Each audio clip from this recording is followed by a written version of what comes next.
All right, let's dive into the beautiful South Indian hill station of Ooty, a town that carries a very famous, you could even say regal nickname. That's right, the Queen of Hill Stations. Now, that's a title that really means something, doesn't it?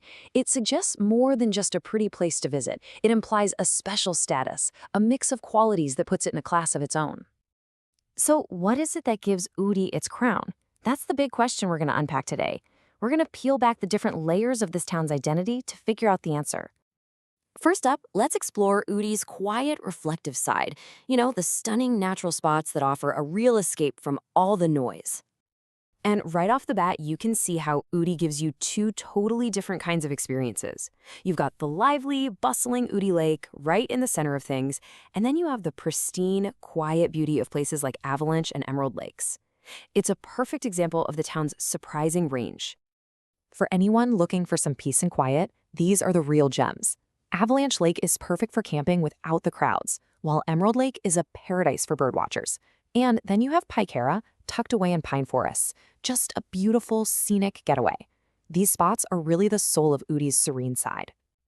Okay, so from the calm of the water, let's switch things up. We're heading upwards, way up, to Dodabetta Peak, which is the highest point in the entire Nilgiri's mountain range.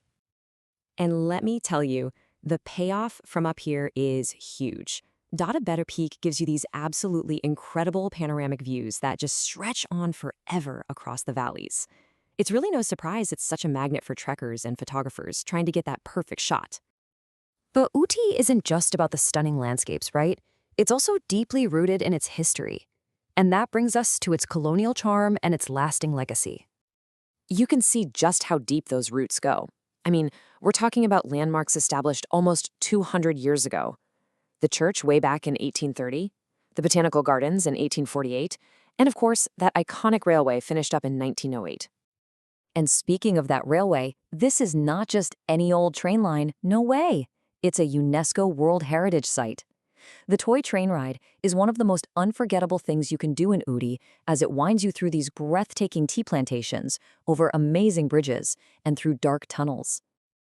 And here we have St. Stephen's Church, just a beautiful piece of colonial architecture. Built all the way back in 1830, it's a solid, tangible link to the past, and one of the oldest churches in the whole region. Now look at this number, 1848. It's not just some date on a timeline. That's the year the famous botanical gardens were started. Let that sink in for a second. That was over 175 years ago, making these gardens a true living piece of history. And these gardens are so much more than just a pretty park. They're like a living museum, full of plants from all over the world, and they even have a famous fossilized tree trunk. This is where Ooty's natural beauty and its rich heritage just merge together perfectly.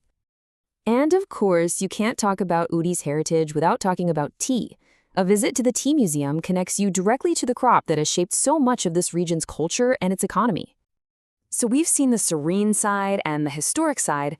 Now let's dive into layer number 3, Ooty's vibrant, bustling side, the energy that draws in crowds of families and tourists. You can almost picture the perfect day of just pure leisure here. Imagine starting your morning with a little boating on Ooty Lake, spending your afternoon surrounded by literally thousands of roses, and then finishing it all off with a sunset view from Dodabetta Peak. Not bad, huh? Ooty Lake is really the energetic heart of the town. It's a world away from those remote lakes we saw earlier. This is where the action is. It's that classic tourist experience, getting out on the water in a boat, surrounded by all those fragrant eucalyptus trees. And then, wow, there's the rose garden. And we're not talking about a small patch of flowers here. This is one of the biggest rose gardens in all of India. You have thousands of different kinds of roses cascading down these terraced slopes. It's just an explosion of color and fragrance, a total feast for the senses. Okay, so we've explored 3 very different sides of Ooty. Now let's bring it all together and see how these pieces fit to create its complete, layered identity. So when you break it all down, it really comes down to these 3 core identities. You've got nature, which is all about escape and awe. Then you have heritage, giving you that feeling of nostalgia and legacy. And finally, leisure, which is focused on activity and beauty. Each one offers a completely unique experience. And this brings us right back to our original question. Ooty's crown isn't made from just one single jewel. It's not just the lakes, or just the history, or just the gardens. It's the convergence, the way these three totally different identities come together in one amazing place. And that's the answer. It is this incredible, seamless blend of serene nature, deep-rooted heritage, and vibrant leisure that truly earns Ooty its title as the Queen of Hill Stations. And that leaves us with one last thing to think about. As more and more people travel looking for authentic experiences, how does a place as iconic as Ooty keep that delicate balance between protecting its unique history and nature while also handling the growing pressures of modern tourism?